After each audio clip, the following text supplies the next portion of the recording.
Oh, why waste time in petrol? You can use UP Group Money. You can send money to Samoa and it's really fast. Really? Yeah. Can I sign up online? Yeah, it's really simple. Sweet, I'll do it now. Okay, bye. Bye. Sending money to your loved ones in Samoa has never been easier with UP Group Money Transfer. Our service allows you to transfer money quickly and securely from the comfort of your home or anywhere in New Zealand. Your family and friends can conveniently pick up the money from over 40 villages across the Polu and Tawai. No matter where they are, we've got you covered. Our user-friendly online platform makes sending money a breeze. Just visit www.upgroupmoney.com. Sign up and start sending money in minutes. We're here to help.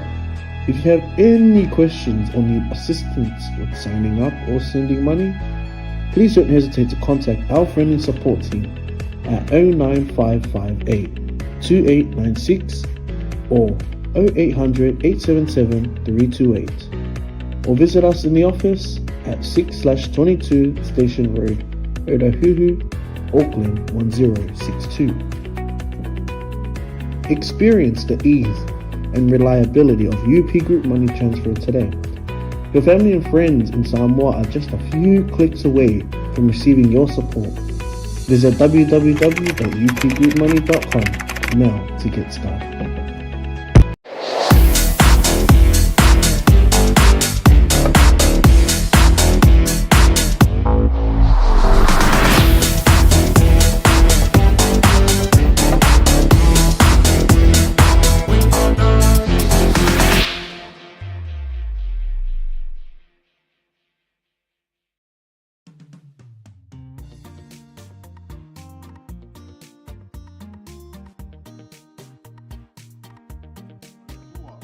Foi ona e malei fo mai o tō whanga sai tō whai kuan po.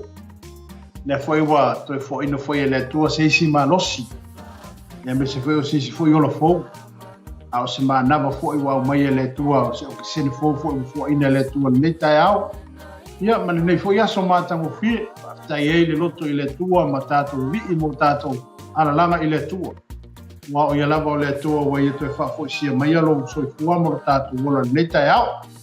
Ai manatu neta ao e toi so onga ne o tato por kalami pe o nei ai ia o de malu tai ao fale nganga ia o se me ai foi e pa pe nao na fanga inai no nganga ia mata pe nai foi lo tangata nga ia tu au manga luenga le niaso ia a foi ni lu tau la fa fenga i mo ia ala wa levo o lawa o mo na tau soina oi po wa uma foi o na tau mafa sa malu tai ao ia ala me o mai ia la ko ale le ko am tael ne ia ma felo ia tu so fa man malo ta to li Yesu Kristo ia la vole li o le tu ia la vole li o le man malo felo tu le tael le tino Kristo okay shano ai me se foi la to o em fai foi no mai mo mai fa fonga mai foi ta to por kalame le tael pa tal fatu ile suafa man malo Yesu manatu o le ta to por kalame ne o le malu tael fa le ngang ia ai o la Tuan for sunga fa tonu sunga fa ngai Mike ia wa fo se vi ingole tu on leta ya ia ona tato amata me fo leta ya malanga fa valo ia ele tato le tele ia mata ia e a fo in fa talo fatu i la sunga la apostolo ia por sunga fo uso a ona la sunga le tinu malo fo ma fulu ia le li fa te lo fo malanga le le tu wa pati lo na wa uma fo fa mo sai ia le li lo valeu le matatalo ia to e vave mai ia wa foi nisi o fofo le tato por kalame por tato TV e piona ia al neta e fatal fatu fofo fatu ia fa pena ona e pele anga le le tu e fofo uma ia mesa la singa por kalame lo fa fenga i mala suma ona le tua ai manatu neta e ala tato wo se vi ingo le tu foi mai ona mata ina le tato por kalame neta e o malanga fa valo ia la sunga fasta mai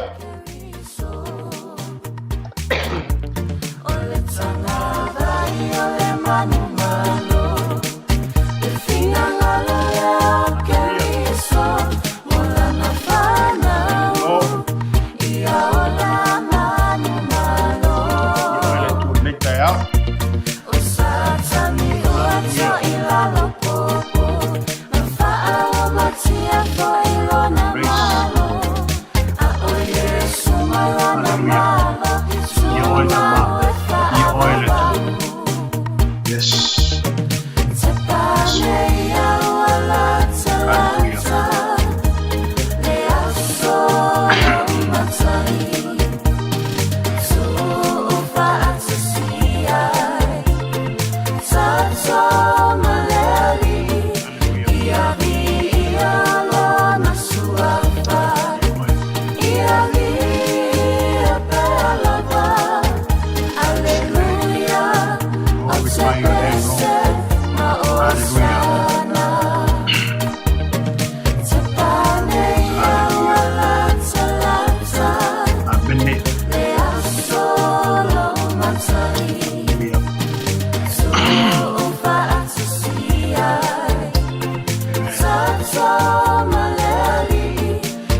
mai lo nuku o mātou whiala mai le rei tai ao mātou ngofie.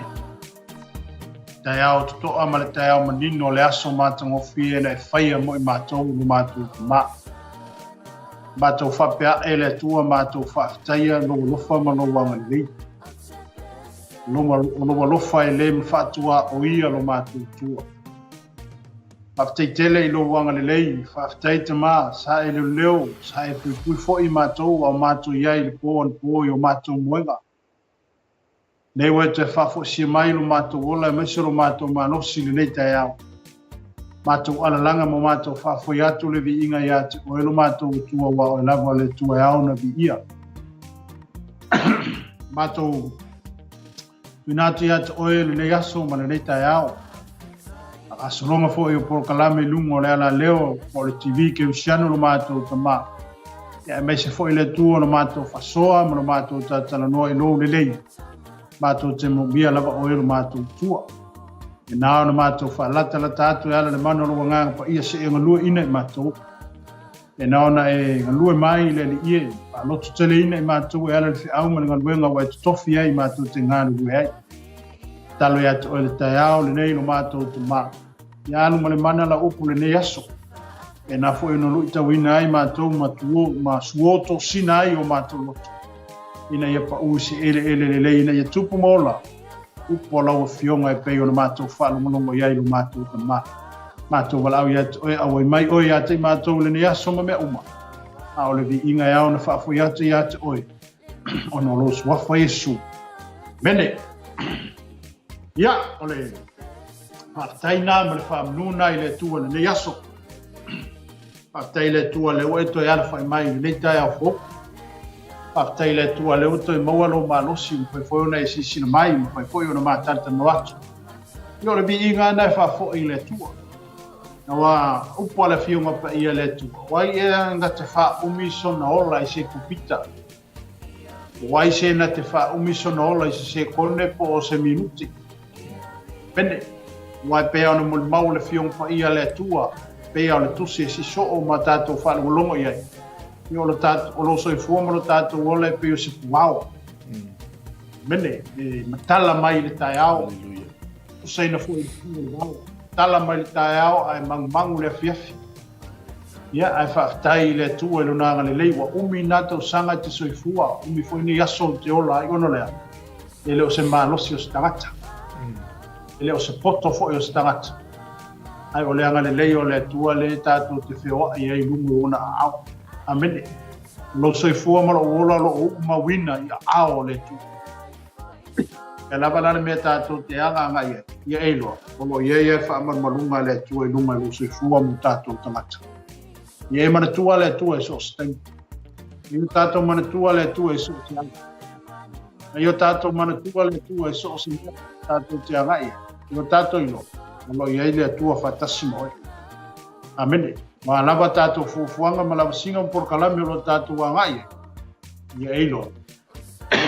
Ia whaamua le tua e so se mea tātou te iai. Ia le tua. Natu o le tātou malu tai au whale nganga le ne. Le whai la mātata noa toi whai masunga tonu. Masunga whawhenga ia mai. Ia awa whai se upo e tonu tau ina ai tātou. Ia me se whai tātou savalinga. Awa le tātou whai savalinga ma le tātou whai I whulangu. Ia kele alo kau. Tele whai me whalawelawe mai lo wola tau mawhai ma lo wola saili. A mau alo loto I le atu. Amene. Pe mau alo whātoto e lene. Wa me oso mai ma me lulu ingai. I kai anga e malu e dui. Aisea. Ona lai ele atua whaatasi ma oi mea umai te iai. Aero tātou tusi tai au ne le lato se so o atu ara tātou mta upu. O le a tātou te I le launga Yesu. Amen. I le mta upu e ono le o tātou iai. Pai mai oisi upu le launga Yesu I le maua. Le ala o tātou o tonu a le I le meta upu le meta o le fua. Ia po le meta o le taulapa. Ia le la whai tawa tuana I whai upu ia mata mata ele tātou meta upu tai au le nei. Pai mai, I o tau, nei a watu ni a o tau mea alofa I luma o tangata. Ina ia I loa ai I la tau. Afa apea, una le ai leo so o tau. Mai lo o tau ta maa o le langi. o lea a e vatu ai ni mea alofa aua ne ia ilia le pū i luma pei ona whaia e tangata pepelo i sunako maala ina ia vi ia aio i la tau e tangata e moni o te whai atu ia te oto a ua maua e moni o te whai atu ia te oto ua maua i la tau lo la tau a e vatu ni mea alofa aua ne i loa lo lima tau anga vale le mea ua whaia lo lima tau mtau ina ia lilo o mea alofa lota mafo o le sila fia i le mea lilo o ia lava na te avatu whaaliali si tau i ate oi natu lau amatamata atu i vaenga le peole pero mata upule lima le wata ye taiauni mata ye taiauni o isi au pole launga Yesu i lunga le mau o lo launga Yesu ni mea ta olea o le foa o lo launga Yesu i mea ta o meo mea lofa o le ala fa taula le launga Yesu i mo meo o lau foa i avi awa pe ona e fai tau fai mua le no fai tau tu mai sisile le fa pe mai ia o tou ne ia batu ni a o tou me alofa i luma o tangata amene ina ia i loa ia i la tou afa pe ona le ia i leo so o tou tau i mai lo o tou tama o le langi pa mero fai poe lua o lea ai a batu ai ni me alofa awane ia i lia le pu i luma e pei ona fai e tangata pepelo i sunako mala ina ia vi ia o i la tou e tangata e boni o te whai atu i ata o tau ua maua i la tau lo atu tau o le ale winga o le ka lainga le Yesu ia koe ngā mea fwoi le o peo le whekala i sa o a Yesu i le mea lofa fwoi e ke avea i o le mea lofa fwoi e le whai mele fio ngā le atua i ma ia e vatu ni mea lofa awange i loa i lo lima kauanga vale le me whai i lo lima kau makau ina ia lilo au mea lofa lo tama fwoi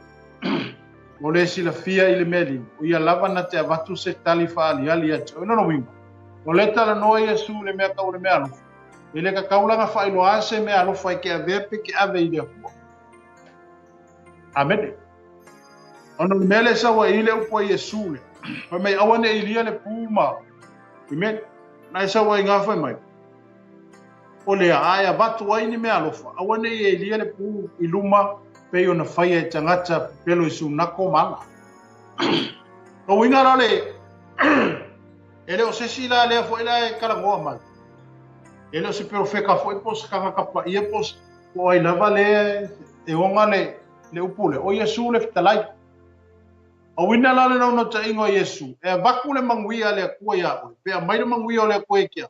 Pea e whaia le mea lofa pea e whaia le mea alofa abe le mea alofa fo le awangi i loa e kangaka awa wari siko i ngā mea alofa le mai kama fo i e ngā wae masangi fo e kama fo e se lo ngai lau mai fo kwa i lo le kwa mani e lo amen fo le i loa le awha ingo le mea alofa le tono le amen ai pio le wingo le talenga fo le Yesu mai awangi i lia le puma ma whaina mea alofa Amen. Mai pera ai avatu ai ni mea alofa awane i lia le pu i luma pei ona whaia tangata pelo sunako maala ina ia vi ia o ila ato e tangata amen pei ole siva inga lea leta no a Yesu awa pei ole ale e pe fo ile le whakalenga Yesu a e whaia la se mea alofa fo ile le inga ia wha iloa e pei ole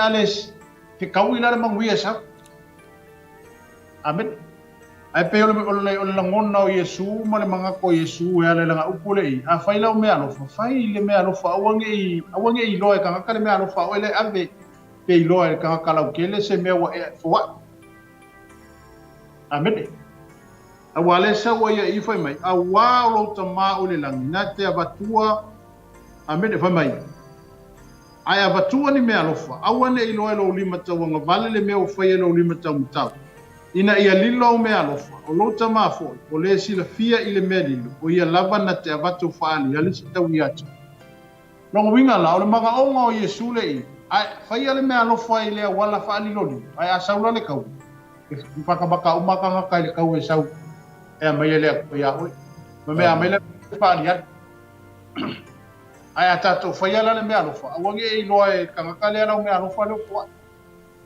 Hallelujah. Ke lo ele si wa le fai mai o ngi lo lima ka nga vale me fai lo lima ka maka fa pe nga ko le lima ka maka nga le lima ka nga vale la le wi mo le ya e se ale fa wi nga trat alo fa wi nga ia o ngi lo ele si la me alo fa lo fai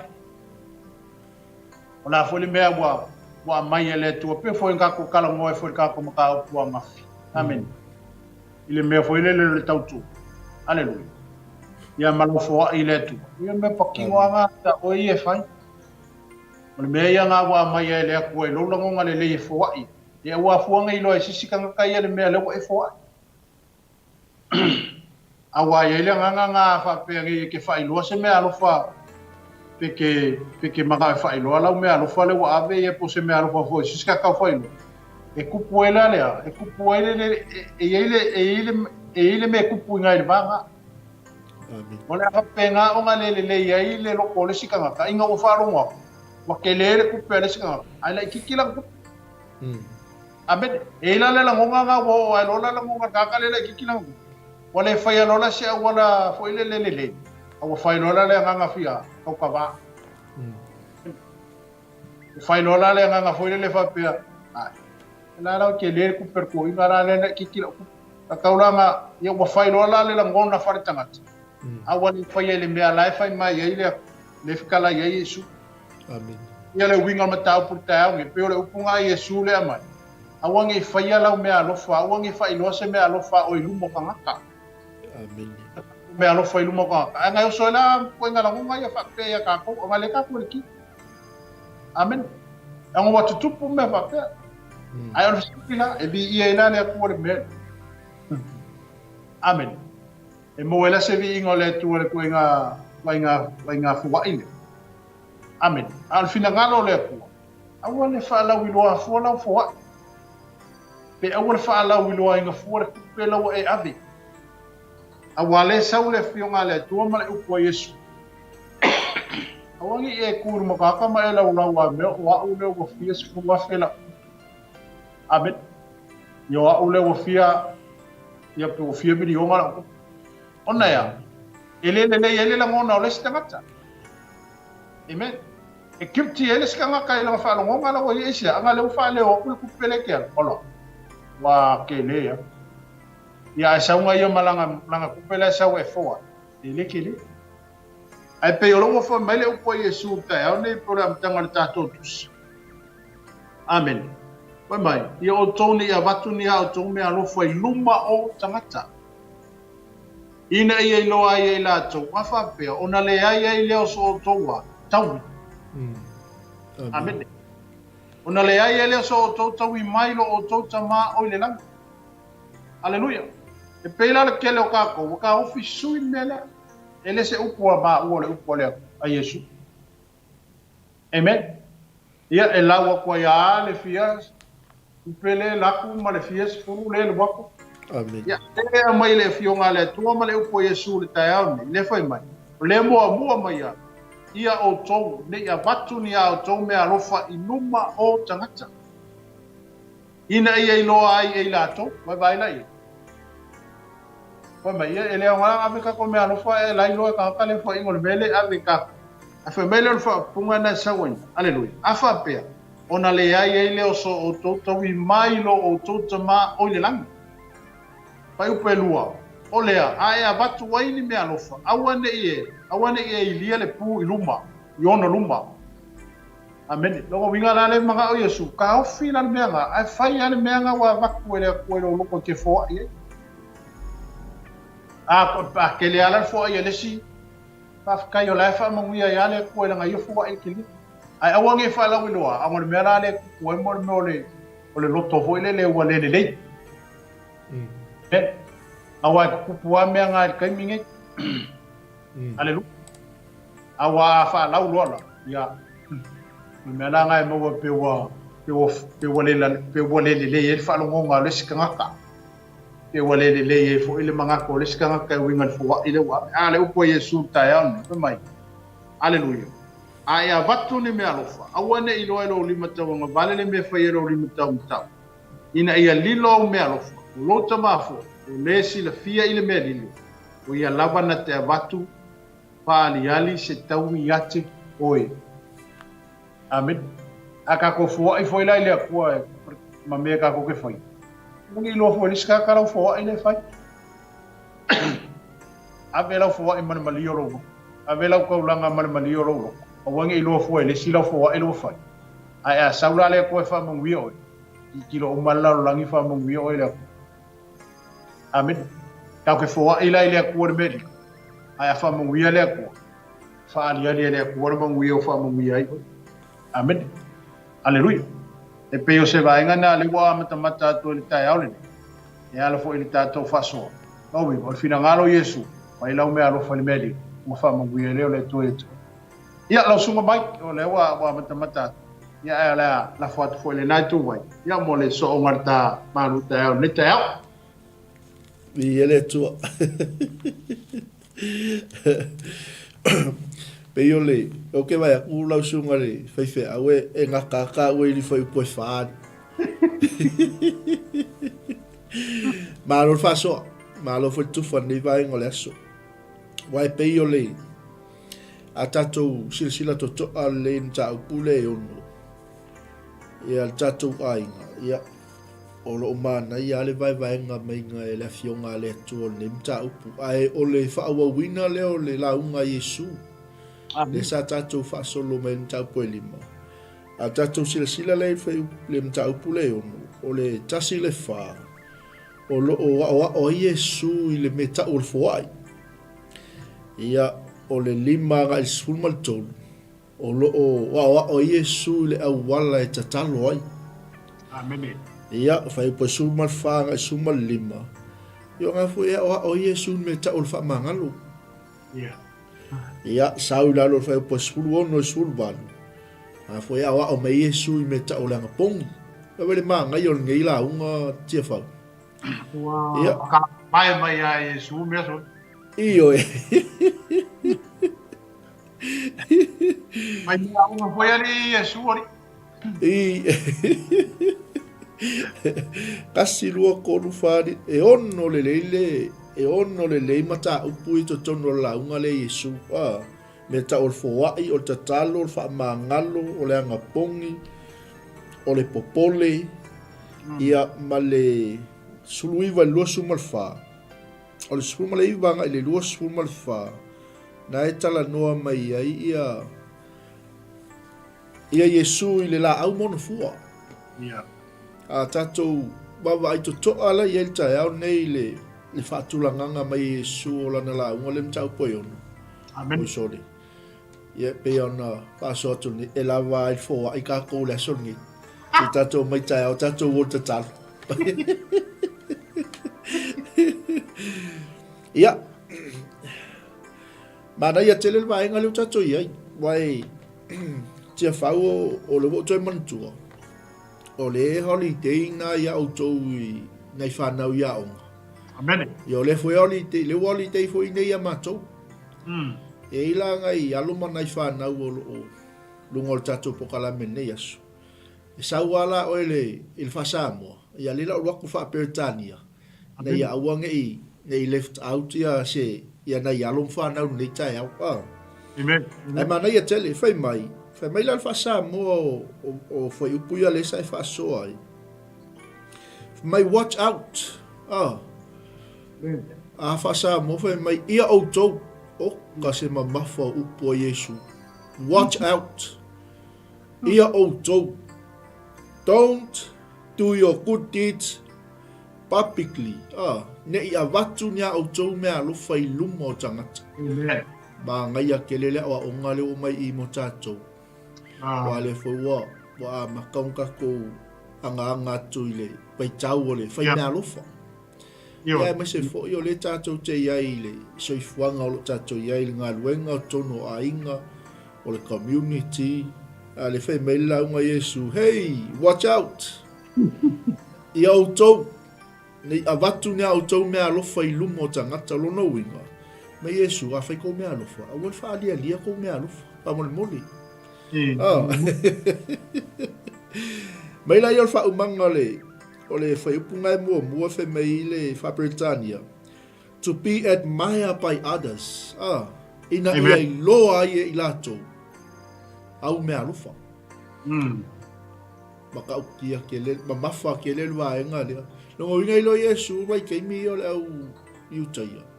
So le e fai asi fai kau wa ke le fai ngā mea alofa ala wani ia i le. I me kau fua. Ya, tika pawa e o kau wā ka mai ia iu. Iyo e. Fa me la ia o le amatanga o launga Yesu. To be admired by others, for you will lose the reward for your Father in heaven. Amen. Ona le ai leo so tau taui mailo o tau tama o le langi. Pe a watu ni hau tau mea alofa i lumo tangata ina i loa i la tau. I seisi wha ingofie mo tatou. Kama foi e wakule me inga ia fai mengi kalaka ka sole maka uki ale fo wa ia le a inga le. Ore a inga lai le kai ai lalo mai o le lima se laula ko fo. Kama fai le pewa fami bika a. Iyo, vai per mana e foi le fa per tania. Le vole ngata ya ngai fana, wale fo wa ngai ata to umala va. I watch out. Don't do your good deeds publicly to be admired by others, for you will lose the reward from your Father in heaven. Vai la ka ko sa mol me tupu pe a watu ni atatou me i lumo tangata. Ina ia i loa tangata le tatou fo i ma tatou me alofa. Amen. Ele eise tatou tau e maua mai lo tatou tama o le langa. Kua bisi a kua kau. Rubbish. Kau musu i ono hole le sa rubbish. Me leo Yesu, whaafeilo ia Yesu, moto tangata le whaawinga o lau. Ia o tau. Saulo le lalo whai upoe, lua le sai whaasoa i fo. Maa ngai a kele le vaenga le a tia whau whai mua mua. Ia leo mangi. Ia. A whaisau fo ai. Ia. Awane i loa e tangata. Ia. Au a whaisau fo ai. Awange e whai a foi lele inga ia makua i whaapea mai tangata so le. O le ko inga lai le mai ko inga la. Ia, male tupu i mea foi lele o whala me whawo e sau noari kusi. Ia, o wai mai lor ko inga kalanga. O si se rola le mea veri bi inga. Ia, amen. Pele ala la mai rola le bi inga mai kangaka anu ro nunga ka o ngaka. E umale. A wale alu rola le bi inga i reku. Amen. E pele ala winga nga le upo Yesu. Umangi whaiangi au mea rufa i e loe kangaka. A war ko inga mea lale. Na le a vera bi inga i reku. E la bi ila o kangaka. Amen. Ana ko mole mana furu miri o. Ko inga le mo kwa pea, ko inga le mo kwa i. O nga avela bi inga le kangaka le wa. Awale avela bi inga le ko le nga famba ngwir ka. E pela le winga le ko Yesu le fa. Wore fa yala me alo fa i rumbo kangaka i lo kangaka le na mai lo bi inga share me alo ngai. Amen. Ai sa rola ia fa bi inga le ya la wale i lo po le se bi inga ya be le. Ia ko sa paso so kunga. Ia le tu mana ia tele ono le vaenga le tasil fale pen tatou tu fa le taia o le o onga Yesu me ka fo ia o le o onga la le Yesu ia o to ne ia vatu ne o to me alo fa ilumo tangata ina ia loa ia ila to a fa pia ona le ai ia le o so to tau i mai lo to tama o ile lang ia mai lo le Yesu fa pia la sa lo fa po lua te fa mai when you give to someone in need, don't do as the hypocrites do, blowing trumpets in the synagogues and streets to call attention to their acts of charity. I tell you the truth, they have received all the reward they will ever get.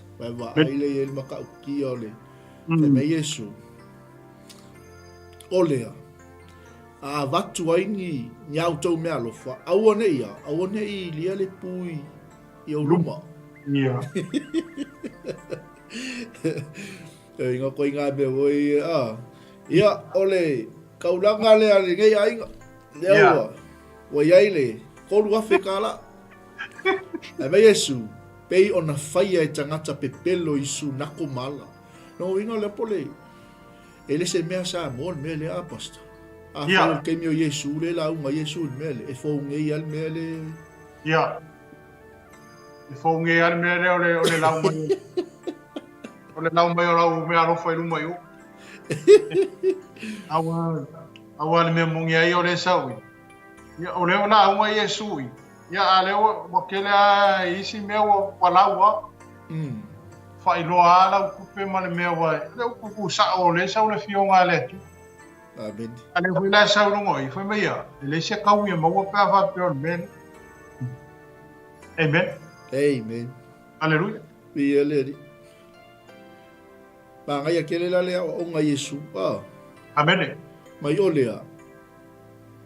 Aia watu ai ni me alofa. Aua ni e ilia li pui o luma. Pei o na whaia tangata pe pelo. Isu nako mala. Ina ia vi ia o ila tau e tangata. Ai o te whai atu ia te outou. Ua maua e ila tau lo la tau tauwi. Tā mangai ke le whaperetani ia au. Ia. Yo ingo le whainga o kaulanga ala wari ia yaso ia. Sole. Le wei whao ngase se o le sofa. Ua le whaimeo le trumpets. O Ia. pu. O le si upu mamafa lea mai i o le hypocrites. To blowing trumpets in the synagogues and streets to e au mai ele attention o kangaka. Ia. Le whaimeo su aua. Aua le avea kou me alofa ma kou fōai ma kou leo kekeli. Pea kou ingisi upu. Aleluia.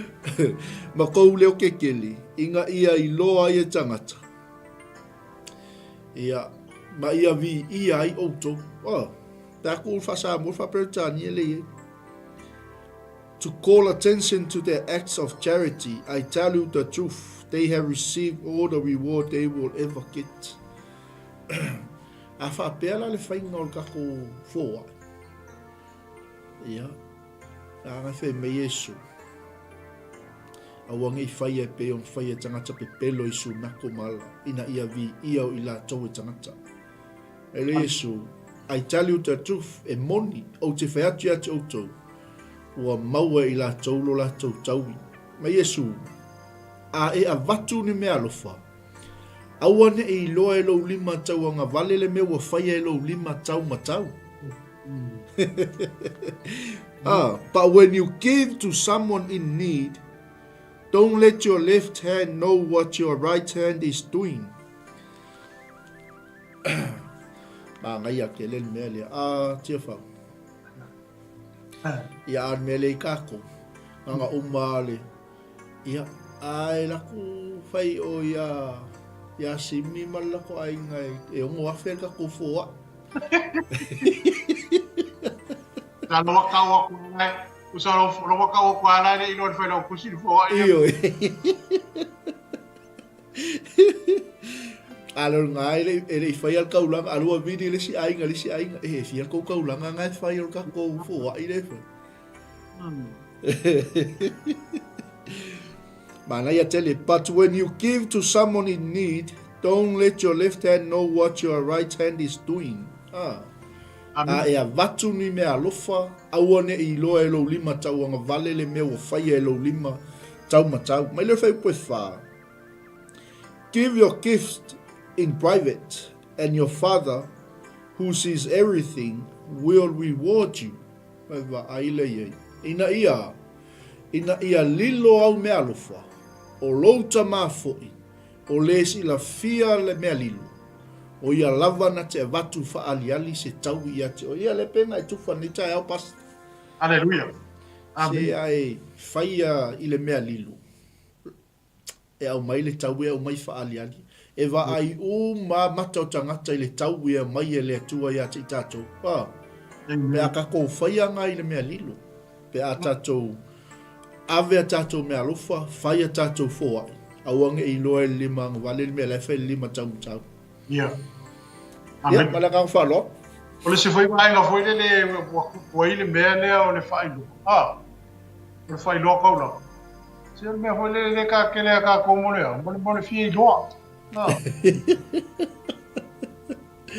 Tō mai ko le mea foi le o le fai tau. Amen. Aleluia. Kamu ka fie lo pe fia. Pe fia ana fu na wa yer me ngar su. E fia ka una mala inga le. E fia fo ai la inga le. E fia pa ele se nga luenga nga ka ko fai. Amen. Awa le wa fa fo ngal ta ya ne yo le fai mai Yesu. Amen. Mai. Ina ia lilo au me alofa. Mala me alofa ke fai ele ku po a fo no fo ke fai ku. O ngi lo fo ele sikanga ka lo fo.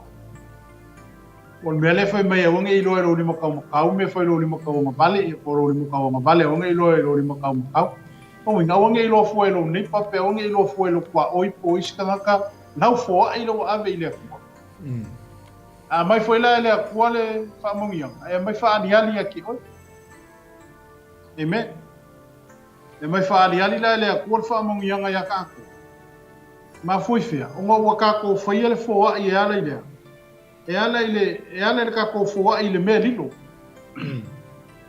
fa pena foi la le ya so ya o ye pe nga lu tono nga lu nga le ko mo se ka ka ile lo e ku sa foi le fa le lo ko mo le ka le si ala nga lu nga lu e me lilo wa ma ka foi o me nga lu e me lilo ele kai kai ai lo ka ka la ke ai ai la kai ele fi ele ko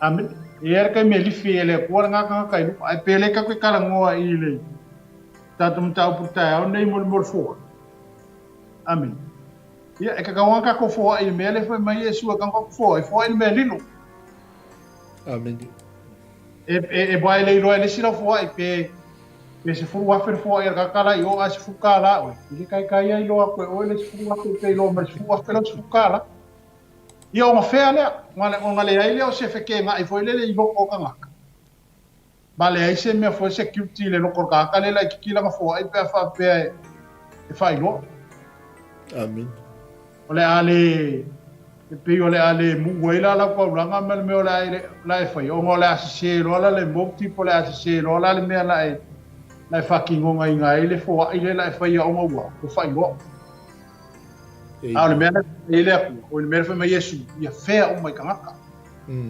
furka la pe afe kala pe ngonga kala ala ile o no pe paia ale am se so lo ino ko ile fai amen o ngale ai le o se loko foi le kanga ka wa yer me nga e bole ai se loko foi le kanga ka inga ia vai ko ke le se ala kikilis o ngo fai no aya fo wa ile me pe o le klenga Yesu ya na pe ala le ku sa u mala ka ko le bolo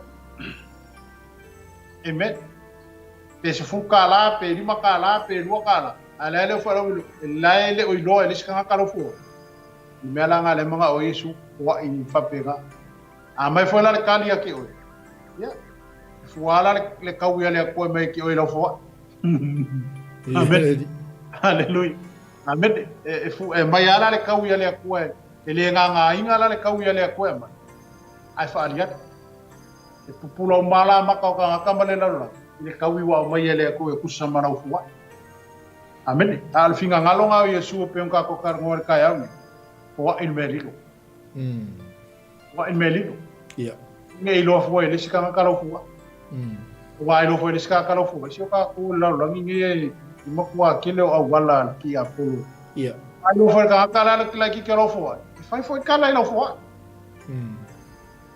e fai fo ia ki fa peso ki o fo ia o ia e nga ni makala ai pa wala me la we mo amen e pa se me wa mo nga kai me ke fo ile ai fo ai la e fai lo e ki ko ki nga ila me ala ke ala ko pa la lu bi ma ke fo ai a wo fai lo ala bi ma ka la ne so e ko sa we le si kala i lu ngol me nga ye ki o nga le lo ko ke fo ai amen ale wo fai mai Yesu ka ya ni fo ai me ale ale si se fa ma singol me nga ia o ana me fa ma singo nga ole ku e fa ma singo ila fo ku ale le ku ia nga ole ku nga ki sila fia ma o ele we fo me foi le ku ka wi ki o ka wi le ya ma la fo ia nga ave ile amen haleluya amen o se kalinga nga Yesu ri ka ko amaka makanga ka ko mata pu pa ngi ai fo ina ave me li no la fo haleluya Amen me lilo lo fo ai. I o fa mo ia mai le kuai. Ya ki ka ko ya le tato fo. Amen. Pe si toi pa porta ta o punita ya wala ta fa solo ko ni si va engale. Maro faso ele tu. Ole mana yo va engale. Vai ole awo manino le o nga Yesu. Ele ifo ise tanga temfento suia le o nga na le na fata oto mai tato li faula. Ale wingo ole tala foi le ole manga yo le awa ole le yo vai ngale. Ia ma ia foi le na ngai lista ngata foi le e mal vai aso koi kiki ivas fulu pasenge pole sela foi pasenge ole tupe moai ai ol ke mel fo ele se me ave male tu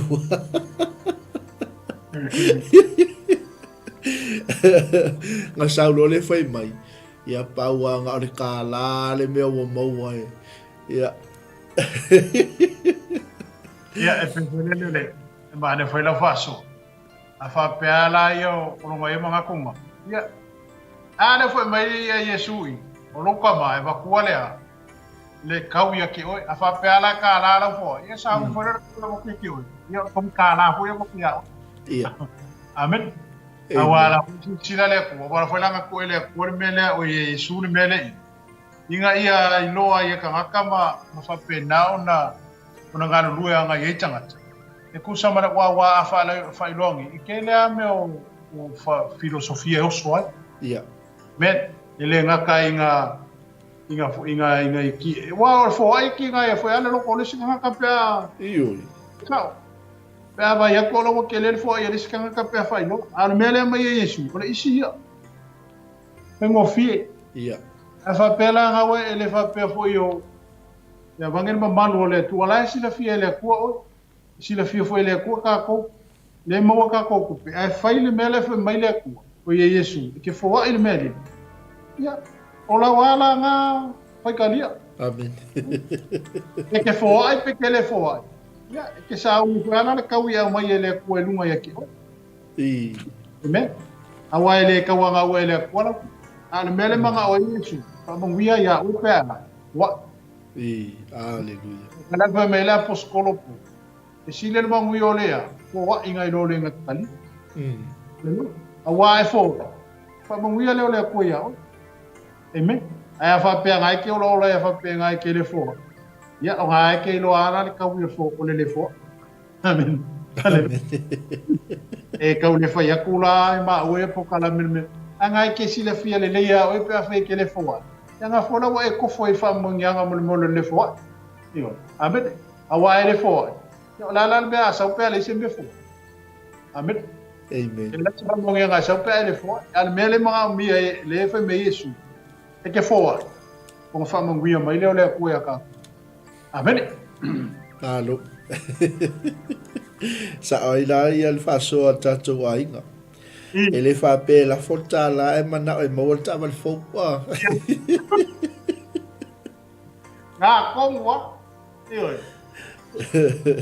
ka me fo le sa ole kala fo le fa finga le ka e me Yesu ngor bagit ah Kuse ai u ai si ah amen kuse ai u ya Yesu le vai ai murmuri anga ko es ke ka umara ni to ke maka ke maka nga au ni me mai le ko ai ka ke ai u fo ai le i amen ale fo mai Yesu fo ai e winga ka nga ko fo me le fo mai Yesu ko ke fo yo nga ko fo le mangu ya le la sa ni Yesu e mai ya ka ko e wo fo ngi ole ale me wa mai le ko ke fo ai yo ele ministry le wa ki e bole ngar wenga le ko ke fo ai nga ke de loko ke fo ai TV yo fo ka ko TV le fa pe o fa fo nga mai wa ku sela nga fa pe nga ye ki oi wa ba ko le ko sela nga fa pe nga ke fo ai mai ai am fa mo nga ngar me amen fo ai fo ai ya ke ko fa lo fo TV le ka ya ai fo ko fa lo fo TV le fo ya soler ba ya soler amen fa mo nga me ha ele nga kala nga fo ai ke whaalonga le upo le kua le wako ea, whamungi ai no. Ia. Wai ke fo whapea sisi, wai ke le ko inga langunga whapea ngai tala. Ai whawai ia whapea, whawai ia whaile, whawai ia e ke mga mai sauka avale ke le. Ia, e se umaka ka mo la ko no. Ale, am tau pu il tai au nei mar faso. O ia Yesu le mai. Ia ke foa, i le whapela ngā le loko ke foa ia. Amen. Ke foa i fo i kanga ka lai mo umbia lea. So swam. Ia. Amen. Le whapela la whapiko ngā wharau foa i ngā i le loko. Iwa, le mea ia kau foa i le loko. Foa i ka lai fia ai. Foa i ka lai fia mor so swam. Foa i ka lai. Mea umanga. Whamungu e lea kua i ki. Ke le harula mai whai lo whapea. O lau foa i langa ave o ka waso la le vapsi au ka. Ya wai lo fa la ku we au mai ai sia ama wai fa la do ai alu ai ave ai se awala pe un fa mai Yesu sele ai sa au mile sele ma wi o la mai ele ku ya ki Ia. ya pe o sa ko e fa pi na ai Okay, lo ka ke umai i lau sungal whewhiau. Ar mga ngayon mele, sa imatua i tātou wā ili ina nei mea. Lea ngai, e le tei mea ngalo i kemisian. Lau wa fō i fō i le leinga ia i loa i tangata peo le o ngā Yesu. Kai pēla mele wa i sa ungo ai.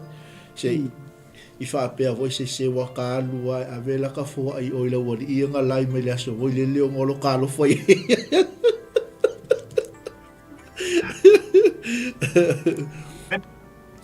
I umbange foi a episode ia waka lofa kwa ia nga fai me lapo kala me nga kala kuloa o le si mea le si fai nga foi le lofo ai le alaini i le o nga Yesu foi nga me foi nga ia inga ia pe nga ia inga mai Samoa ia po se si la ke so soangi foi nga me foi le nga ngo karu avel ka vale ka ki fo ele ainga e anga le leia so le umange wai lo umai e Samoa ko ka ikai o ngal ka vale le feo ai si ainga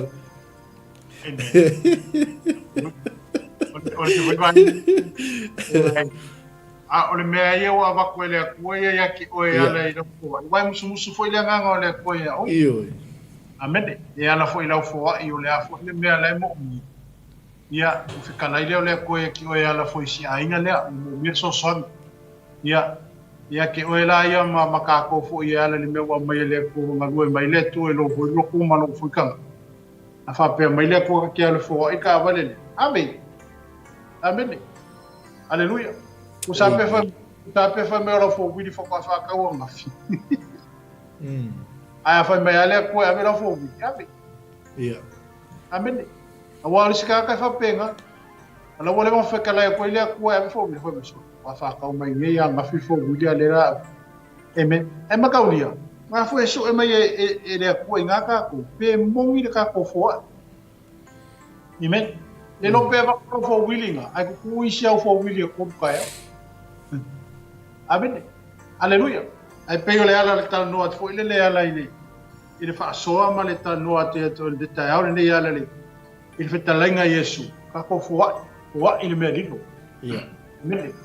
Ile fo ile me rilo. Ile susu e fo ana ile ska ka fo ile ska. Ia. Amen. E fa ala o fo ile me ala o mali e lo ko peo le. Ia per ka ka upu fo yang ngafi. Amen. Awale ka wanga wepe ke lu mai wangi anga ngia masa fai wa inga ia fo. Ole me alang ko yo la lo ko fo ai e pe ka. Ya ole se me nga fa singa ka ka le. Ole mani. Ia. Mai ko lo tele le pet. Se lo mar fai uma fai. Ia. Men an me ia. A wa fai ala plan. Ma la me nga ma fu nga fai se lingi la wa e mo. Ana mai ya masa o ki ko ka mo wa me nga le Suye o fongo mo suye le o lima.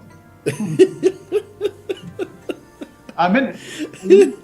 Ana me ia o saulo le kupele mele nga e pele nginga le fo ile ile. Anga se mo mer kupe amelo. Amen. Au ke ko ka ofia. Awale fa penga uma faila o fo ile ko anga ui karapanga.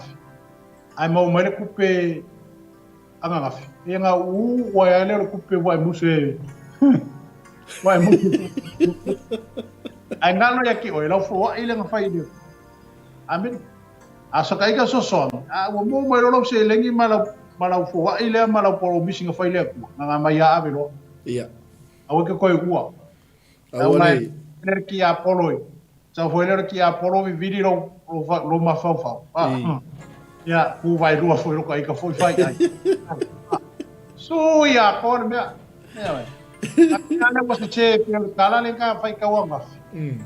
Mas se a kwal fu nga ngi masa fai wala no. Amin. Ngawa. Mo manga o le kupi. Awale fa ka o la fo ai male la poro misi nga fai le. Ai pe ole si vai nga le fa mai po kala me tai au nei male ko Yesu. Awale mo foi ska ka fo. Ben pe ole me awale ma fai kala. Fo ai kala. Ia. Sila le ko le fo ai male me le ko le fi fai kupi. Amen. Olai le ko ka mau a inga ma me. Ai pau me le su le fia manga o yai le li ya ka ko. Se o lo ko ya mongi la me ngai ke. Amen. Ya mongi lo ko ya ia. Amen. Ya mongi lo ko ki ngonga ma ka ko upu e fai le tua. Ia. Ma ka ko fo ai fai le. Ora ska kai. O far fo ai ko la se fo ai ia. Mo le a ko fo.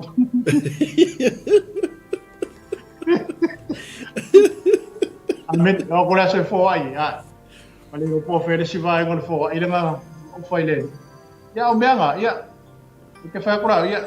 Ka ai lo ngai mo so mang wi ngai ko nga me fo kin. A le o foi mai wa le ku le o wa Yesu le fa kala. A ka ko fo ai wa il medi. A sa fo la ko ya. Wa pula ka ko maka ka ko wa ku le ka wa mai le ko pa fa pe.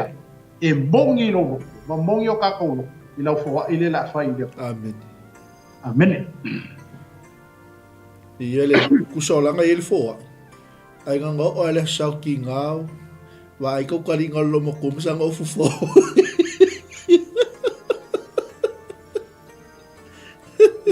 Vai ngar fo ai ka ko e fa. O le si me mana ia ile o ngale Yesu. Ele o fa tau mai fo ina o le tupi. Amen. O le fo wa i fo ile le ye matitiva.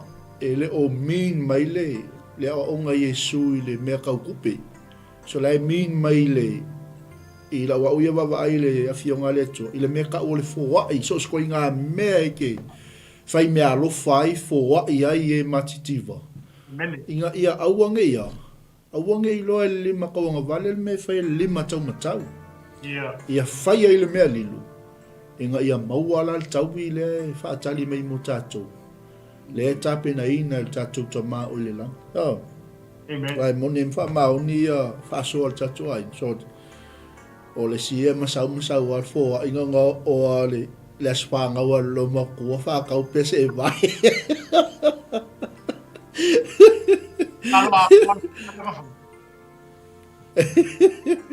Ora ti foi male, non foi lì. E ku son me foi lì. Ku sa ele fai la ku sa e o foi ya o foi la le ke foi. Ora si foi la la pe nga lo foi. Ki ko ya wa mo ko kala ila o foi. Pe fa pero o foi. Ele fai lo lo ka. A wa mo ko fa lo la o foi. Amen. Ai lo me nga le manga o ele ko a Yesu. Wala kele anga le mele ku pur kai mingi. Ku so la kar ke foi. Ai ko sa wa ko fa la wi lola o foi ila nga abi. Amen. Aleluia. Ale foi mai. A fa pe ke foi. O que ko sa foi mai. Ko sa me nga ke sa wa foi mai. E ke aru foi nga so nga sa ro le pe ke le ka pa pe. Mo ran foi ile. Amen. Nei. Pai kalia a wai loa ka ka muri muri. Loa a oia. Kipla o manguia ngau sa wile ko. Amen. Ale fa pe lo wa lo fo ai ngai ko sa ule e ko alanga. Me nga e alu a ver fo ai ma e alu. Ai fa ka u ma e alu. Amen. Me yanga. Kipe o nga o ya male ko e ki lo. Ia. Amen. A mai foi la manguia le. Sa wan manguia le ko mai ki o esia. Nga la sa e fa le awala. Amen. Ile lo kele kangaka. Li lo e kangakala mo venga le le fai. Amen. Haleluya. Eu foi lá e sa le leia e le kala mo ala fa pe nga u kupe. So se vai nga ke fuai. Ma so se vai ngole kalesia e ke fai ai se mere. Umanguia nga. Ia. Amen. E o foi lá e longa lua ko ngole kalesia. Wa ia ia ska ka pe fa le hang o ika nga ka le kalesia pe fa le hang o ika nga ka se fa la ko ngale ika nga kale ko kong. Alfa ma o ngi nga lua ka nga ye kong. Amen. E se a pisar ka. Enga lua ngua. Ia. E ngalu le ai ma songa le ala fa maung ia ilanga langa benga la fa ai ke ia le fa la ko nga pe ke ile kala silva ko sol boli fi le ko mo ka nga bo isele le bolo wo amen e ngalu ela le meri ai asaura le ko sa wale ko li fi fa ali ali umma lungo le lalo langi ya ko ma ka ka ai sia no le sa fa maung ile mele sa ngalu e amen. Pape nga foi la le nga ngal kai au ngi ile makau. Ia ele kala ngo foi le penga pepo. Ala foi so se mea ke foi ia. Ia. Ai foi ila se awala fa lilo po se awala fa penga nga e fa ia se nga luenga le le ska kale mo mir so so. E sa foi la le ko america. Ah. Makua. Amen. Ai pop foi mo wi ole. Uai. Fa mo wi ia ke oi. Ya la ila ngal buenga le le ya la ila fo wa le singal buenga le ka kaunga ka ko ma vai foi ia li mai ka foi ka ko wanga le le foi se o fa finge walking ya la ko ko anga le foi ku si ko la fiona pa ia le tu le sile am ka fa yo le ka le sia inga ya ngale le ia anga le le fa finge walking la ko kami ia ama foi o fa mo nga ko ngi a inga le sa ku le foi sa ku me le foi mo kai ngan amen a le sia fo ile lenga o le sika ko fo ile lenga e manga ku ange ngai kinga wa fa ilangi fo la mo ngai la ko fo i kai ko ala wo mo fo ngai ngai fa ngai la ko fa nga ke fo ia la ia in menga ke fo ia me dino e fa mo ngi ale ku ya Amen. Men o le si fa mo nga piko silinga nga kele o le si fa mo nga silinga nga nganele ka ko wa lo fa ngai a inga fa pe nga o wa sange ma wa wa o si a inga o fe o kia ka ma o la ki fa nga Ia. nga ka ma fai mere ngi ki nga le a inga manga ngi ma si nga fa nga o la ki amen ya o ye ka nga America ko fo ya ma America ko so so Ia. ya inga fa pe wa fa pe nga nga lu fa mo ngole a inga sa ku mo ye le ma fol por nga lu ya pe la le wa mo ki nga le nga lu nga le sa fa ki mo inga kama a wi singa fo e ma ga wa inga i ki nga wa le fa la wa ke le ku yesu wa ya ele nga ka kupe o me ai no angi me mo mia ye fo a foi mai no le ko ki o e avel me nga wo fa ko le ko ki o ave fo wa e marto ka la le Amen. amen ya pero se o fa po ko ngar kam ta ku ni ta ya Ia le tua. Mana ia te lele fa inga le wa. Ma te lo ala fa ngata mai fo i tapu kala me lo mana ia ho ia ne ia soa te fa. aleluya Tato mai tai au tato o te talo ia male. Fa mangalu. Ia. ia ka ko ba ia ka vai nga ku nga fa pe ia inga ia ma yo le ia ma amen ole mele ko fia piama tua ile tato mele tato fa so ile so nei fo ile ole ina ia one ingalo ya te tato. Sometimes we forget that we are doing ole moti ko so le pusa o ole nganga ke fa ile mea ia vi ia ile tua penga ko fa ile mea lilo so it's a promise la nga ole ile tawi ale fa ile tato tu samal awala wa umana o me yesu we don't get the reward ele mau tato le tawi so ole promise le wa o me yesu I ole manuia po le tawi Pe asa ola le wala ka ku ke fai ai. Le ale wala, fai le mea lilo. Ia. Anga le ligo. Wa o le fa uma upo Yesu. Fe mai. Ia. Our Father who sees in secret will himself reward you openly. Ngai mau ele fai upuna e fa. Ina ia lilo au mea alofa o louta mafoi o le sila fia i le mea lilo. O ia lava na te vatu faali ali se tau ia te oi. Ke fai ala mea uma i lalo le o fofonga o le tua. E le iloa e tangata. Ai a tau i mai e le tua lo wanga le lei malau foai. E le ngata e sila mai le tua. To e wa ai ma mata lalangi le manuia le ke sa paitali ai. Hallelujah.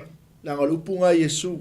Our Father who sees in secret will himself reward you openly. O le atua e sila i le mea lilo. E le sila le atua e sautaulanga e alu e fai, ala e fai lumo o mata o tangata e toa tele. Ma ia fai foi lele i le motive. Whaafarasai o peon whaasoa me tatou ainga. E le fia sila i e fonga o le atua. God does not see our good deeds in front of people. Yeah, you prefer finding of fear. So ele taula unga mise tatou le manuia le. Man. Ele no faso tone aso. It's a promise. Ele maua le tatou le manuia o folanga le. Ia pe aka ko fai alo pe o fainga le fo e forsai o le awa o me Yesu i. We should ever remember that the eye of the Lord is upon us and that he sees not only the act but also every motive that lead to it. Whether ele ngaka sila mai le tu le ngai o inga. Ma le mafua anga wa fai ai seme inga ia vi ia io ia. A ole anga ke fai ai. Yeah. Le motive. Hallelujah. Ke alofa i tangata matiwa. Le kangaka le manga o mia sosoa. Ai ke le alofa i oia te oe wale o le motive la first aid. Inga ia fai mai tala tangata. Ia vi ia i lato, ai le vi ia i letu. Ia, lau sunga tia whau le sesi mea ka kele i. Whako whani ka eo. Amene. Ai le wo ka fa uma i ka pule i ka on yo wale wo ka vai a ko ka pule ka o. Mana ia mele fai wi sa le leia. Le nga foi no foi. Ai le o i no ko ke foi ai. Amen. Ai pe o mele mai e Yesu. E ke foi yo winga e pe yo ngai sa ngo foi mai ka on. Ia le leile nganga i ke foi ai. Amen. Mali ska ka wa foi. Ia le o i no ko foi ai. Mar ko ngai si ko nga menga. E ka wa foi ka wa vai me ka wa vai me o le foi. Ai le o Yesu no ko foi ai. Al mele manga o Yesu. Wa i malo no ko a ko. Amen. Ave e malo ko ngai lo foi ai nga fai. Amen.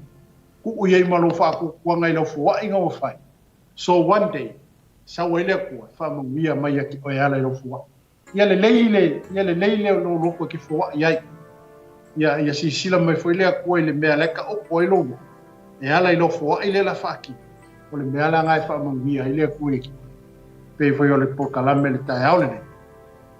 Ye foi. Pai foi se sua va ko le ko ki o ke foi ile asolo. Foi. Amen. Yo nga ko akela ka kala mo mia le so sana. Ele foi kanga kala e amen. Ai ki falo molongo a fa ya ko le nga le ko ke alo e. Vai le me ai nga ko ke ai. Amen. Aleluia. E ave masi Malaysia o nei pa lai fia mo mia le me ai. Ave ai. Amen. E vai le ke alo e fo ai. Ke sa we fia. Ele se me nga e ke o fia lo.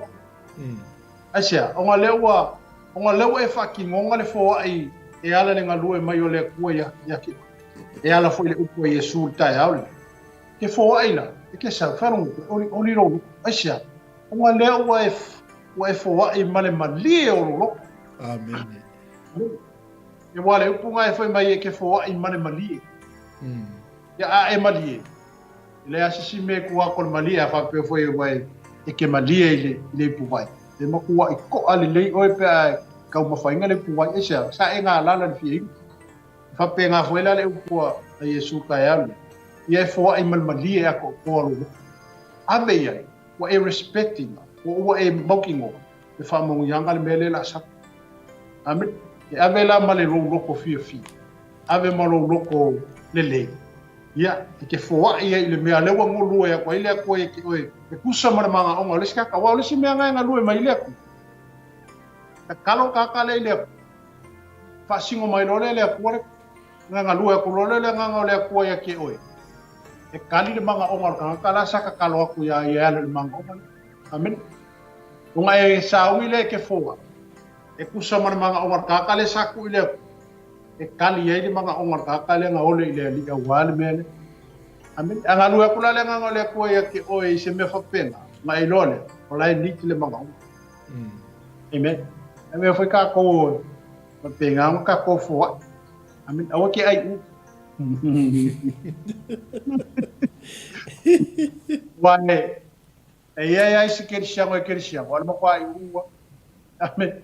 Wai se ke sia mo ai. Amen. Amen. Aleluia. É o que vem cá como meu que chama fapenga. Amen. Passou. Na meu mga mia uso agora. Amen. Amen. Lá meu mga toilet é que oi. É que foi. Vai. Ala mo mia ka kala que foi ile aqui. Amen. Nga kala nga fa manguir ka kala oi ila foi. Ai fa manguir foi ile ko é que oi pusa malu bangal. Amen. E penso que ia tuna le tātou mata upu tāiau le. Tātou manatu le a whaangata mai i tā mata upu tāiau nei lau sunga mai. Wa leo umar tā soala upu le ina le tā upu leo le fawai. Ia au tāiau ena. Ia o kako paso solo upu le ngisi o kako mata upu lo koe mai. Nei tāiau. Ia manatu le a whaangata mai i le tātou purkalama. Ia manu te le ina le yaso a le ala whatu e lau sunga whatu. Ia mawha umar tā purkalama nei tāiau ma le nganga whawala. Whaftai atu lau sunga whaiwhi au. Mana ia fo ile whaasor nei aso. O tātou te toi manatua ai. O le whaataita inga silio nei meo fōa. O le taulanga nta pena i le atua. Vai fwoi le i fōa i mai le atua i stupi. Amen. Na fōa i mai le atua lo nāla. E whai ma whaola i lalolanga. Ia whai fwoi le i se me lau lima. Ua lava ma tutoi le suafa o Yesu. Ma whaal tanga o tātou li. Ke fōa i se sin ngai aso. Ia. Pei on whaaso mai fōi a tātou ainga. Au nā le atua. Whaftai atu fōi sungai whawhianga inga. Tasi lea theology hoi le awangi i kai se ngai le whanau a le atua. O le fōa i, o le i se singa mua i fōa i mai. O le atua. Ia ua o iai fōi ngai awa onga fōi le ua awa o sei nai ngai meo le fōa. Nei ai wai il manga il whakai ngā whai e le atua. E le i fōa i mai stupi. Na fōa i mai lo nālo. O lea langa, ngā whaa alo mai le atua ia te i tātou. E ala i langa fōa i paia. Ona o lo nālo Yesu ke wisu. Amen. Ia, pei o se toi aso atuna i lau sunga tia whau mas fwoi whafonga me le tātou ainga. Ia e la fotu pe lau sunga tai o tāpo kalame. Ia, sau noanga muli whai o le tāpo kalame ni vaenga o le tai au. Amen. Tai. Ia, manatu wa whangata mai i le tātou purkalame. Pe foi ona whaasoa atu fwoi le tai au le ne. Ia, tātou te whaasoa o mare upa le atua. Te lo foi nā foi e lo si le fia. O tātou ngaruenga e whapena. A mai lo fina ngalo a batu so ma manatu e whau e tātou ngaruenga. E tātou te whaasoa e ma tātou whituwha. E ala i le upu ma le fionga pa ia le atua. Le nono ta inga. Ina e tātou tutupu mo tātou wola ina. Ia, le a meo tonu ma le fina ngalo le atua lo tātou ngaru e ai. Ua le tātou sae whautele. Whapena o na ia i le upu le atua e tā oso ina ai tātou. Ia me se lava le tātou pai ngā malanga o le tātou wanga i ai. Mai le asi si meo kako ngau ngau i ai. ala foi na tatou ngalulu e nei por kalame ma fa ilo le sua foi su ia ma tatou tala no le ma le fa maoni o le tu mo ngai ele mele ka ku ke anga ia amen ole langi fo ma le lalo langi fo amen wala foi nga ka le sia ma me umolo tatou iai ia ma le tala no ino le malo le tua ma le fa so ino le upo le tu ole no te inga yo tatou lo yo tatou lu fale le malo le tatou te e ka ko ke kala ia ia le no te inga na yo tatou lu fale le manuia le o tapena ina masaunia ele tua mo e alo lofa ia te ia ai o te manatu ia o le fai unga na le tatou por kalame le nei tai au tau ina ianga le leile tu e fuafuanga nei aso ia ta osoina ma ia tapasaina lo sa ai mese fo ia o mea te anga i ele nei aso ia uli masau fuafuanga uma au lava leo la taita le maua tua lala ia tatu na le saunga le mu tatou ia foi le vai tau ma le vai temi ua Kawa, pele tai mo no le li la langi. E fa penao nei perfil le mo le tu no mot. A foi metu. E ele on sa. Ai e langa le le tu le yaso. Ia manu te leina le yaso, manu te leina le aingo ke wiso. Manu te leina le fa fo anga sa mo le tai. Ai ia, fa pena fo fa mguia, fa tonu mo le tatu wala leo. Ia po le TV ke wisiana. Ile anga le leima le lofo le tu. Soifua, ono Yesu.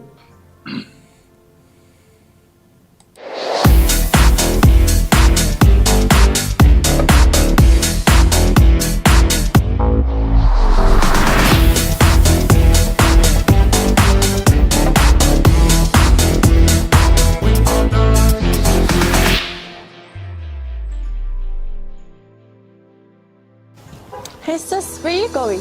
Oh, I'm just heading out to find a place to send money to my uncle in Samoa. Oh, why waste time and petrol? You can use UP Group Money. You can send money to Samoa and it's really fast. Really? Yeah. Can I sign up online? Yeah, it's really simple. Sweet, I'll do it now. Okay, bye. Bye. Sending money to your loved ones in Samoa has never been easier with UP Group Money Transfer. Our service allows you to transfer money quickly and securely from the comfort of your home or anywhere in New Zealand. Your family and friends can conveniently pick up the money from over 40 villages across the Polo and Savai. No matter where they are, we've got you covered. Our user-friendly online platform makes sending money a breeze. Just visit www.upgroupmoney.com. Sign up and start sending money in minutes. We're here to help. If you have any questions or need assistance with signing up or sending money, please don't hesitate to contact our friendly support team at 09558 2896 or 0800 877 328, or visit us in the office at 6/22 Station Road, Otahuhu, Auckland 1062. Experience the ease and reliability of UP Group Money Transfer today. Your family and friends in Samoa are just a few clicks away from receiving your support. Visit www.upgroupmoney.com now to get started.